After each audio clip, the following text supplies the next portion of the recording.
वीर तुम बड़े चलो, वीर तुम बड़े चलो, सामने पहाड़ हो, सिंह की दहाड़ हो। तुम निडर डरो नहीं, तुम निडर डटो वहीं, वीर तुम बड़े चलो, वीर तुम बड़े चलो।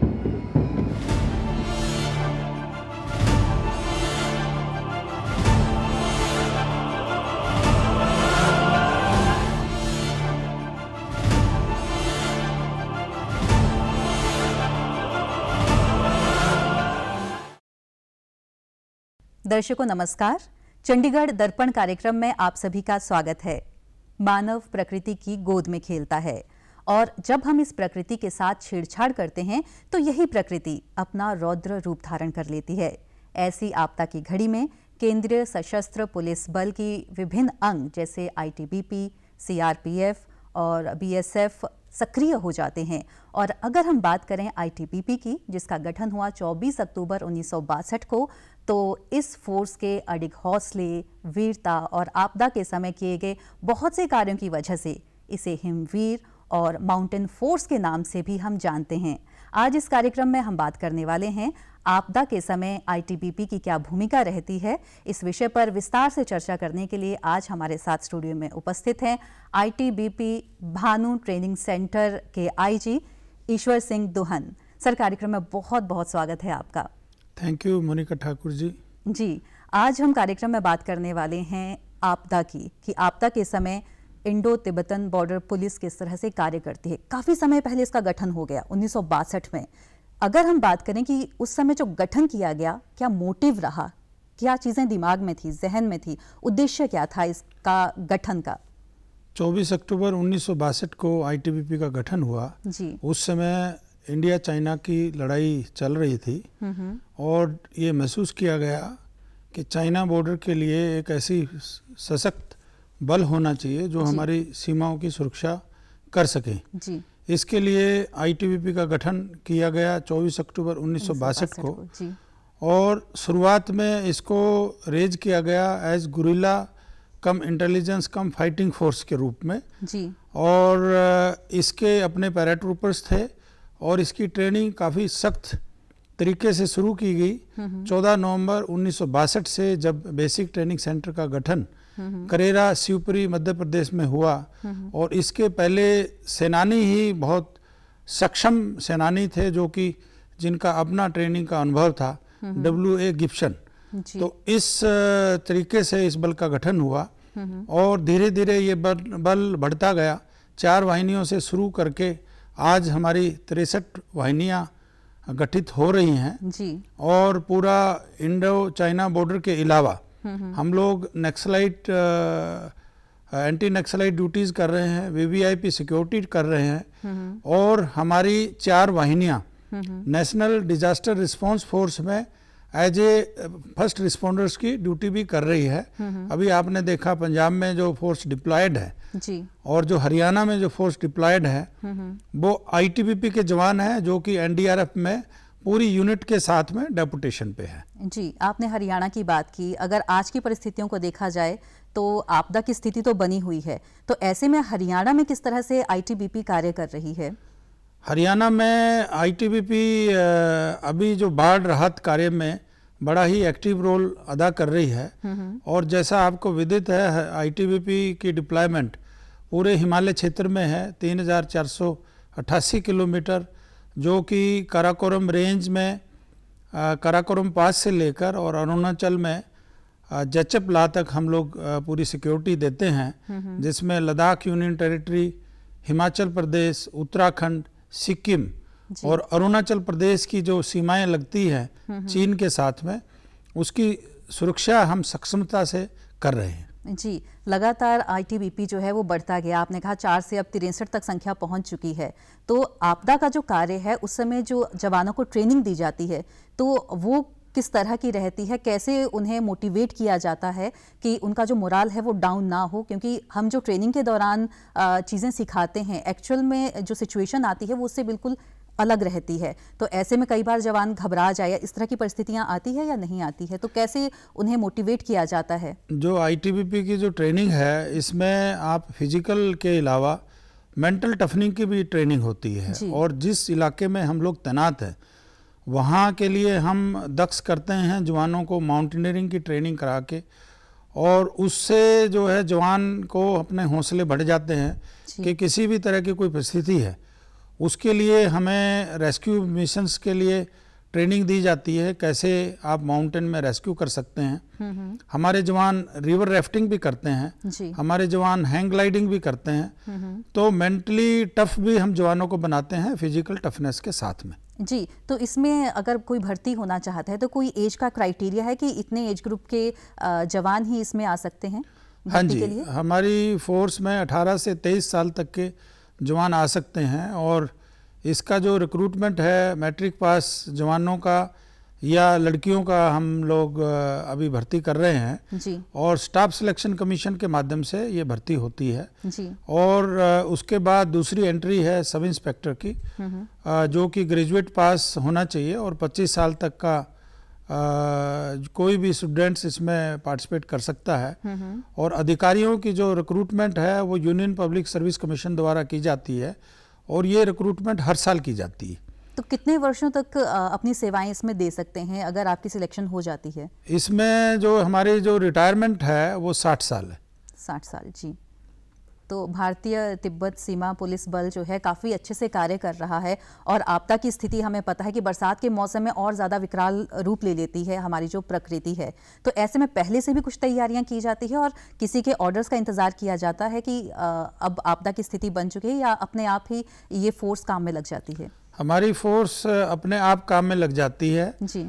और हमारी जो फोर्स की जो चौकियां हैं वो अत्यंत दुर्गम क्षेत्र में है जी। और आपको विदित है बरसात के टाइम पे विकराल परिस्थिति हो जाती है और अभी डिजास्टर का जो अंतराल है वो भी काफ़ी कम हो गया है। पहले जो डिजास्टर्स 100 साल में आते थे, शायद मानव द्वारा प्रकृति में जो दखल हुआ है जी। जिसकी वजह से क्लाइमेट चेंजेस हुए हैं, बिल्कुल, उसकी वजह से अभी 10 साल में 5 साल में इसका जो अवधि है, अंतर अवधि है वो कम होती जा रही है जी। और डिजास्टर्स की प्रकृति भी बदल गई है। जी। पहले अर्थक्वेक आते थे या बाढ़ होती थी, सुपर साइक्लोन आते थे, अब आपका फ्लैश फ्लड्स भी आता है और काफ़ी नए इलाके में भी ये इस तरह के फ्लैश फ्लड्स आते हैं। तो इस तरह की सिचुएशंस हुई तो 1987 में यूनाइटेड नेशन ने डिसाइड किया गया कि इसकी तरफ कदम बढ़ाना चाहिए जी। और 1990 से 2000 तक ये जो डिकेड है ये मनाया गया कि डिजास्टर रिडक्शन के लिए हम कैसे कार्रवाई कर सकते हैं। जी जी। और इंटरनेशनल ईयर ऑफ माउंटेन भी इसमें बीच में बनाया गया ताकि पहाड़ी क्षेत्र में कैसे फोकस किया जाए, लेकिन ये कम नहीं हो रहा है जी। और उसी के लिए ही एक बल का गठन किया गया, NDRF जी। और ये गठन 2005 के बाद में हुआ है।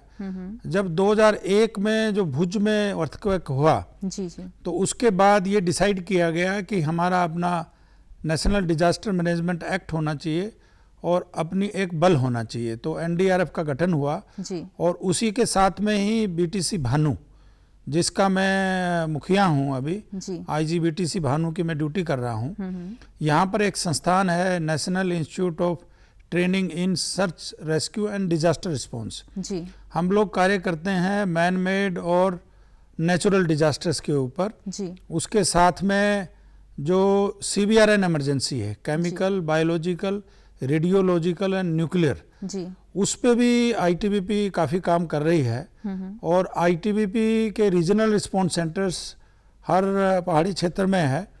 3 रीजनल रिस्पॉन्स सेंटर हमारे हिमाचल में है जी। जिसमें कुल्लू, सरहान और रिकोंगपियो में है। इसी तरह से 3 रीजनल रिस्पॉन्स सेंटर हमारे उत्तराखंड में है जो कि पिथौरागढ़, मातली और गोचर में है जी। और सिक्किम में भी हमारा एक रीजनल रिस्पॉन्स सेंटर है जी। और सभी वाहिनियां और सभी पोस्ट जी इस चीज़ के लिए दक्ष की जाती है और इक्विप की जाती है कि आसपास कोई भी किसी तरह का डिजास्टर आ जाता है तो उसमें हम लोग कैसे रिस्पॉन्स करें। जी। सिर्फ ITBP के नहीं, हम लोकल एरिया में भी अवेयरनेस फैलाते हैं क्योंकि कम्युनिटी का पार्टिसिपेशन इसमें होना बहुत आवश्यक है। जी जी। तो इस तरह से जो ITBP इसमें काम कर रही है जी। और हमने स्टेट पुलिस को भी ट्रेनिंग दिया है जी। और ये जो डिजास्टर मैनेजमेंट इंस्टीट्यूट है बीटीसी भानु में, जी। यहाँ पर हम 9,908 लोगों को अब तक ट्रेनिंग दे चुके हैं, जी। जिसमें हम MFR CSSR कोर्स कराते हैं, जी।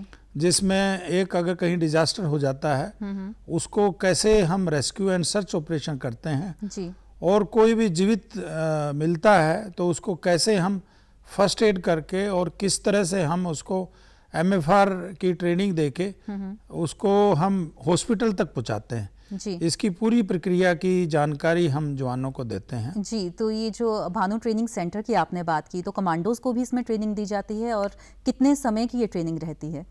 ये जो ट्रेनिंग है ये 1 माह की ट्रेनिंग होती है MFR CSSR की, जी। जो कि नेचुरल डिजास्टर्स के ऊपर ज़्यादातर इसमें काम होता है। जी। और इसी तरह से CBRN की जो ट्रेनिंग होती है उसमें हम लोग ट्रेंड हैं बार्क द्वारा, और DRD है ग्वालियर में जो कि हमें बायोलॉजिकल और केमिकल इमरजेंसी से निपटने के लिए ट्रेंड करती है, और कोविड जैसी परिस्थितियाँ जी। जो कि एक बायोलॉजिकल एजेंट से जो ये इस तरह का भयंकर पूरे वर्ल्ड में प्रकोप हुआ जो 2-3 साल तक पूरी दिनचर्या ही हमारी रोक दी, जी। तो उसको निपटने के लिए भी हम लोग यहाँ पर हम ट्रेनिंग देते हैं कि कैसे इसको निपटा जाए। इसके लिए हमारे जवानों के पास स्पेशल किट है, जी। तो कैसे हम डिकंटामिनेशन कर सकते हैं और कैसे इस इमरजेंसी से हम निपट सकते हैं, इसकी ट्रेनिंग हम 1-1 माह की होती है। उसके साथ में हम रिफ्रेशर कोर्सेज भी कराते हैं, और जैसे मैंने आपको बताया ITBP के अलावा स्टेट बलों के भी जवानों को, ऑफिसर्स को हम यहाँ पर ट्रेनिंग देते हैं। जी, बहुत सारी शाखाएं आपने कहा कि फैला दी गई हैं, रीजनल सेंटर्स बना दिए गए हैं। जी। उन्हें बनाने का जो उद्देश्य था, क्या वो पूरा हुआ? उतनी जल्दी आप लोगों तक पहुंच पा रहे हैं? अगर कोई इस तरह की आपदा सामने आती है तो जल्दी लोगों के साथ कांटेक्ट हो पाता है? क्या उद्देश्य था? बिल्कुल। कितना कामयाब, कारगर रहा ये? बिल्कुल, बहुत कामयाब हैं, और ख़ास तौर पे जो पहाड़ी क्षेत्र है वहाँ पर सबसे पहला रिस्पोंडर ITBP है।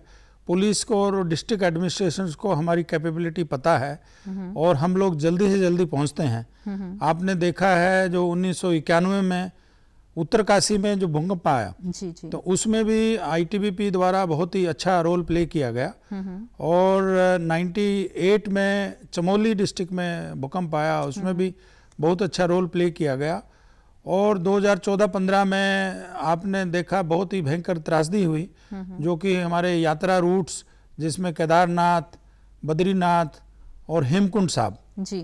तो वहाँ पर तकरीबन 20,000 यात्रियों को ITBP ने बचाया, जी। और हमारे जवान जो हेलीकॉप्टर त्रासदी में उसमें शहीद भी हुए हैं। जी। जी। जी। तो ITBP हमेशा तैयार रहता है, कोई भी गाड़ी का एक्सीडेंट हो जाता है तो उसमें भी हम बचाने का प्रयास करते हैं। जी। और खुशी की बात यह है कि हमने जीवित लोग भी बचाए हैं, जी। और देश के अलावा विदेशों में भी हमारे जवान जो NDRF में डेपुटेशन पे है, जी। उन्होंने जाके बहुत अच्छा काम किया है, जिसमें नेपाल में जो भूकंप हुआ था उसमें हमारी टीम गई थी। उसके अलावा अभी रिसेंटली जो तुर्की में भूकंप आया था, तो वहाँ पर भी हमारे जवानों द्वारा ना केवल अपना काम किया, बल्कि जो वहाँ की जो डिजास्टर रिस्पांस की टीम थी उनको भी ट्रेनिंग दिया कि किस तरह से हम सक्षमता से जो अपनी ड्यूटी अदा कर सकते हैं, और काफ़ी जीवित लोगों को वहाँ पर बचाया, और बहुत ही वाहवाही हुई, और हमारे देश के प्रधानमंत्री ने भी उसकी शाबाशी दी जब हमारी टीम हिंदुस्तान में आई। जी। तो इस तरह का काम करती है जो हमारे हिमवीर और ITBP द्वारा जो ट्रेंड जो जवान हैं जो NDRF में काम करते हैं। जी। इसके अलावा जो भी CBRN जो इमरजेंसी है कॉमनवेल्थ गेम में, जी। उस समय में मैं इस ट्रेनिंग सेंटर का सेनानी था, प्रिंसिपल था। तो उस समय में जो CBRN इमरजेंसी के लिए कॉमनवेल्थ के लिए टीम तैयार की गई, जी। वो इस संस्थान द्वारा तैयार की गई। जी, जब ये बात छिड़ी ही है तो आपसे जानना चाहेंगे कि काफ़ी सारे एक्सपीरियंसेस आप बता रहे हैं कि कहाँ पर ITBP ने किस तरह से कार्य किया, कितने वर्षों का अनुभव हो चुका है आपको इस क्षेत्र में, और किस तरह के अनुभव रहे? खट्टी मीठी यादें बहुत सारी होती हैं, हमारे तमाम दर्शक जानना चाहेंगे। हाँ, मैं बताना चाहता हूँ कि मेरी अभी 37 साल से ऊपर की सेवाएं ITBP में हुई है। जी। मैं काफ़ी यंग एज में ITBP में आया, जी। और एक माउंटेनियर हूँ, मैं एक राफ्टर हूँ और एक हैंग ग्लाइडर हूँ जी। और माउंटेनियरिंग का मेरा शौक बचपन से था और ख़ास तौर पे जब मैं कॉलेज में आया मैंने एनसीसी ली जी। तो उस समय में मैंने न्यूज़पेपर्स में माउंटेनियरिंग के एक्सपीडिशंस जो अभियान थे जी। उसके बारे में मैंने पढ़ा और रुचि मेरी और ज़्यादा हुई और जी। मैंने खुद रॉक क्लाइंबिंग कोर्स मैंने कॉलेज के दौरान ही कर दिया था। जी। तो बाय चॉइस मैं इस बल में आया। जी। एक सर्विस के साथ मैं अपनी हॉबीज़ को भी मैं पूरा कर पाया और राष्ट्रीय सेवा भी मैं कर पाया। ये मेरे लिए बहुत ही गर्व का विषय है। मैं बहुत ही सेटिस्फाइंग अपने आप को महसूस करता हूँ। जी। और डिजास्टर्स तो पहाड़ों में बरसात में अमूमन होते हैं, जी। लैंडस्लाइड्स आता है, कुछ गाड़ियाँ मोड़ों के ऊपर गाड़ियाँ लुढ़क जाती है नीचे। जी। जी। तो काफ़ी मेरे जहन में आते हैं। सबसे पहला जो मैं समझता हूँ जो मेरे दिमाग में आ रहा है जी। गढ़वाल मंडल विकास निगम की एक कार जी। जोशीमठ के पास में वो लुढ़क गई थी और काफ़ी नीचे चली गई थी जी। वो गोर्ज में। तो उसको निकालने का जो गाड़ी पूरी तरह से बिखर चुकी थी और जो उसका ड्राइवर था वो रात को ट्रैवल कर रहा था, वो भी मृत हो चुका था जी। लेकिन उसकी डेड बॉडी को निकालना ही बहुत बड़ा चैलेंज था जी। तो उसको हम मेरे द्वारा जो कमांडेड टीम द्वारा निकाला गया और जो हम उसके पार्थिव शरीर को उनके घर में पहुंचा पाए। जी। और गढ़वाल मंडल विकास निगम ने उस समय के बाद में जितने भी उनके रिजॉर्ट्स थे और जो नेशनल हाईवे पे और जितने भी उनके फूड जॉइंट्स थे जी। तो एज ए स्पेशल गेस्ट मुझे जो है ना उन्होंने ऑफ़र दिया। और उसके अलावा जब मैं तैनात था गुमरी एरिया में, जो जिला एरिया में, तो वहाँ पर भी गाड़ियाँ अनप्रेसिडेंटेड स्नोफॉल की वजह से रुक गई थी जिसमें 108 आर्मी के वाहन भी थे और काफ़ी सिविलियन वाहन थे जी। तो उनको भी रेस्क्यू करने का मुझे सौभाग्य प्राप्त हुआ जी। और उन पूरी के पूरे आर्मी के जवानों को, उनके ड्राइवर्स को हम लोग बचा पाए। एक गहन तौर पर रेस्क्यू मिशन करके हेलीकॉप्टर्स के लिए हेलीपैड बनाया गया क्योंकि बर्फ़ 8-8 फुट वहाँ पर गिर चुकी थी जी। तो उस अभियान का संचालन मेरे द्वारा किया गया। और 98 में ही सतलुज नदी में बाढ़ आ गई थी। चाइना से काफ़ी भारी मात्रा में पानी आया जी। शायद वहाँ कोई लेक बस्ट हुई थी जिसकी वजह से हिमाचल में पूरे जितने भी ब्रिजेज हैं किन्नौर में, शिमला डिस्ट्रिक्ट में, वो सब टूट गए थे जी। तो रामपुर भूसैर के सामने एक गांव है जगत खाना जी। जगत खाना में पूरे मकान जो 3-3 मंजिले थे सिर्फ जो है उसके छतें बची हुई थी जी। जो स्लैब्स थे वो बचे हुए थे, बीच का पोर्शन पूरा निकल चुका था और जो भी बीच में थे वो जो उसके चपेट में आ चुके थे। और नदी थी, नदी का पुल बना हुआ था, पुल रह गया था और दोनों तरफ से अबैंडमेंट्स उसकी निकल चुकी थी। तो हमने सफेदे के पेड़ को काट के अप्रोच रूट बनाया और उस गांव में हमने रेस्क्यू मिशंस सिविलियन की मदद से हमने चलाया जी। तो ये दूसरा मिशंस का मेरा अनुभव था। तो कम्युनिटी का एक अहम रोल रहता है अगर ऐसी आपदा में आईटीबीपी को सिविलियंस का अगर सहारा मिल जाए तो काफ़ी आसान हो जाता है काम। जी जी जी। और इस जो बाढ़ वाली आपदा जो आई जी, ये आईटीबीपी की पोस्ट के पास से चाइना से पानी आता है, उस जगह का नाम है खाब जी, जहाँ पर सतलुज और स्पीति नदी मिलती है जी। तो वहाँ पर हमारी एक पोस्ट थी जो कि एक ट्रांजिट कैंप का काम भी करती थी और सर्दियों में हमारे घोड़े भी वहाँ आ जाते थे। तो उस पोस्ट ने हमें अर्ली वार्निंग दिया और हम लोग मेस में एक फंक्शंस कर रहे थे, एक अधिकारी की डाइनिंग आउट की पार्टी चल रही हुई थी।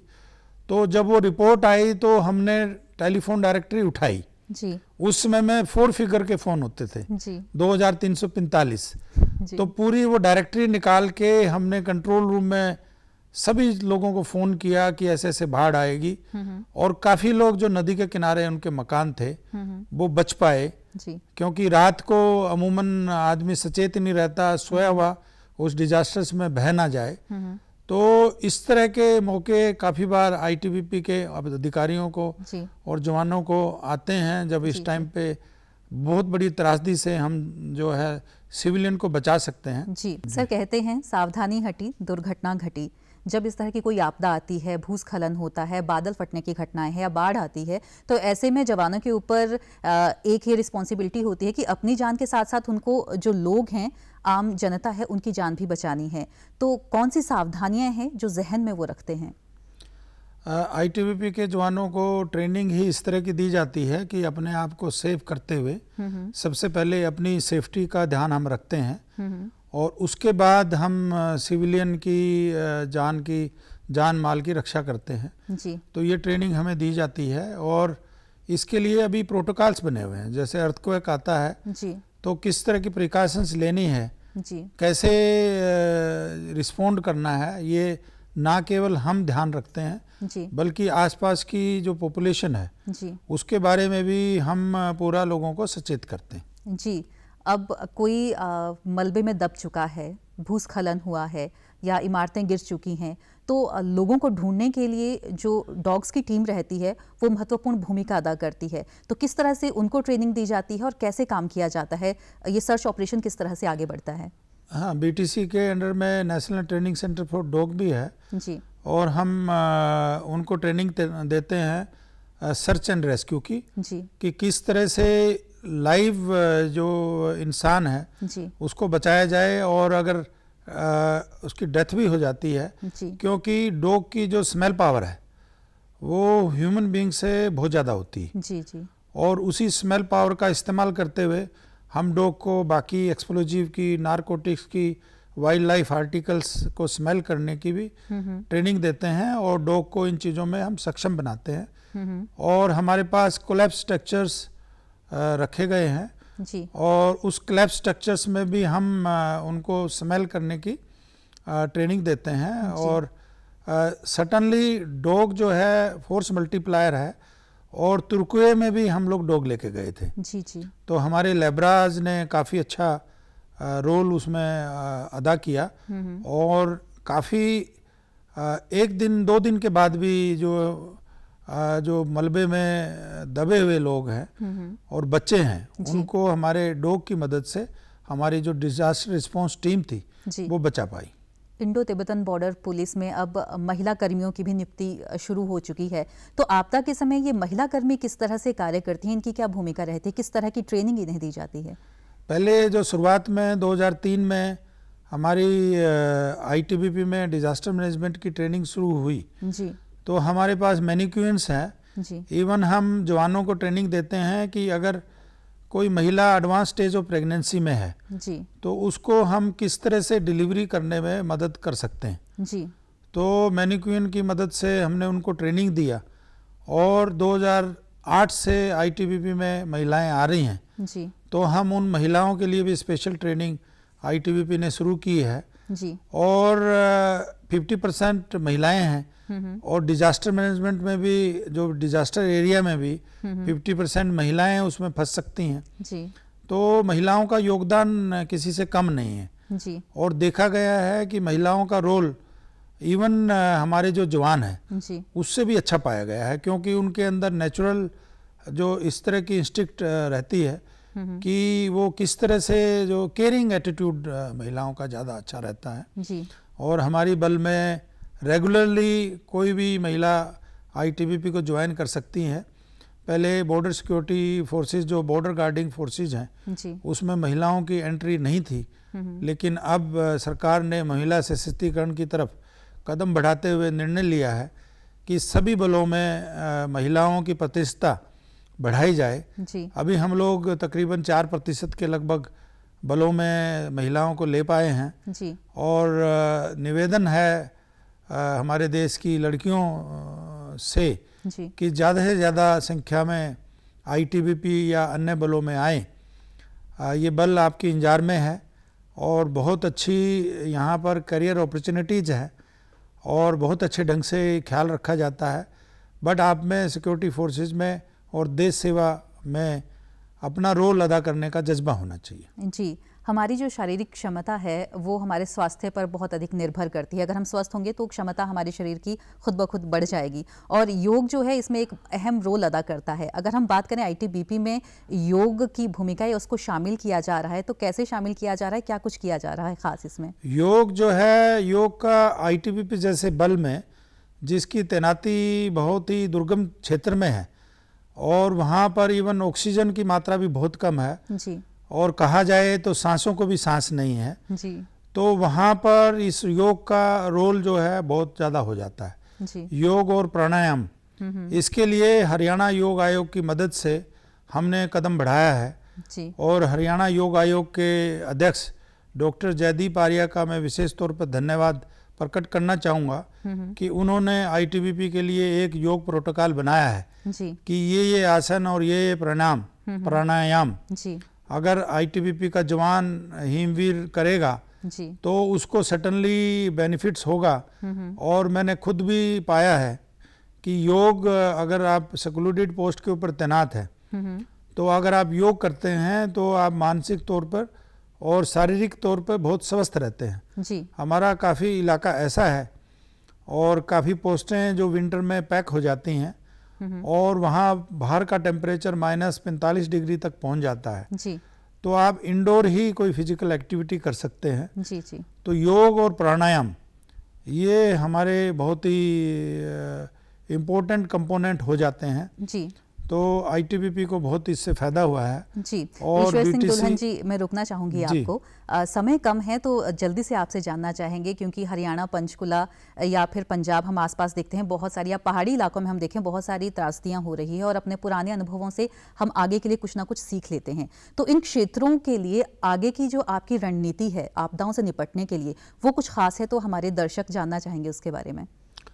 हम लोग देखो, आपदा जो आती हैं जी, और आपदाओं की जो संख्याएं हैं वो बढ़ रही हैं, जी, इसके पीछे रीज़न है कि मानव का जो हस्तक्षेप है जी, नेचर को डिसबैलेंस करने में, वो बढ़ गया है। जी, जबकि प्रकृति ने हमें बहुत कुछ दिया है जी, और कहते हैं कि nature has given you for your need not for the greed. जी, तो इंसानों ने नेचर को इस तरह से दोहन कर दिया है जी, कि कि हमारी काफ़ी प्राणी जगत में काफ़ी जानवर विलुप्त हो चुके हैं या विलुप्तता के कगार पे हैं। इसी तरह से जो पादप श्रेणी के प्लांट्स हैं जी, उनकी भी यही स्थिति है जी, और ज़मीन को बंजर करते जा रहे हैं। तो हम लोग ये अदा कर रहे हैं कि प्लांटेशन ड्राइव लगातार हम पहाड़ी क्षेत्र में करते हैं। जी, इवन फॉरेस्ट डिपार्टमेंट से ज़मीन लेके वहाँ पर आईटीबीपी प्लांटेशन करती है, उसकी सुरक्षा करती है। जी,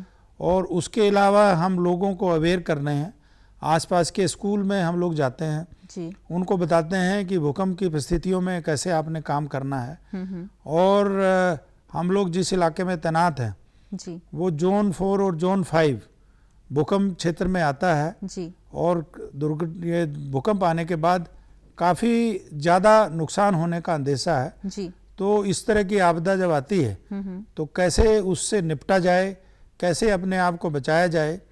अगर आप कमरे में हैं तो कैसे आप, कहाँ पर आप जाके ज़्यादा सुरक्षित हो सकते हैं, उसका भी उनको अवेयर करते हैं। उसके protocols national disaster management authority ने बनाए हैं, जी, उन प्रोटोकॉल्स के बारे में भी लोगों को अवेयर करते हैं। जी, और आसपास जैसे अभी भारत सरकार का कार्यक्रम है, वाइब्रेंट विलेज कंसेप्ट अभी लाए हैं जी, ताकि पहाड़ी क्षेत्र से लोग पलायन ना करें। जी, तो उसके लिए हम लोगों को साथ में जोड़ रहे हैं और ये हमारा प्रयास रहता है कि लोग गांव में ही लोगों को पूरा रोजगार मिल जाए। जी, तो उनके प्रोडक्ट्स खरीदने का भी प्रयास चल रहा है, चाहे उसमें प्लांट्स प्रोडक्ट्स हों जिसमें अनाज है, खास तौर पे मिलेट्स जो है वो पहाड़ी क्षेत्र में काफ़ी मात्रा में पाया जाता है। जी, जी, तो मिलेट्स की तरफ इंटरनेशनल ईयर ऑफ मिलेट्स भी चल रहा है, जी, काफ़ी बढ़ावा दिया जा रहा है। काफ़ी बढ़ावा दिया जा रहा है। तो उसका प्रिक्योरमेंट भी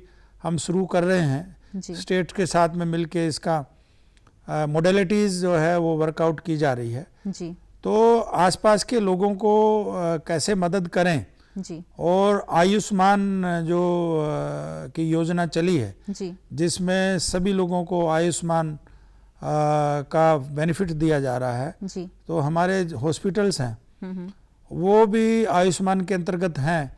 हम आसपास की जनता को फ्री मेडिकल एड भी दे रहे हैं। जी, तो ईश्वर सिंह दुहन जी, आपने काफ़ी महत्वपूर्ण जानकारी हमारे तमाम दर्शकों को दी। आपका इसके लिए बेहद शुक्रिया। और हमारे तमाम दर्शक उम्मीद है इस जानकारी से लाभ उठाएंगे और अपने लेवल पर भी वो ज़रूर कार्य करेंगे आपदाओं से निपटने के लिए। अब आज्ञा दीजिए, नमस्कार।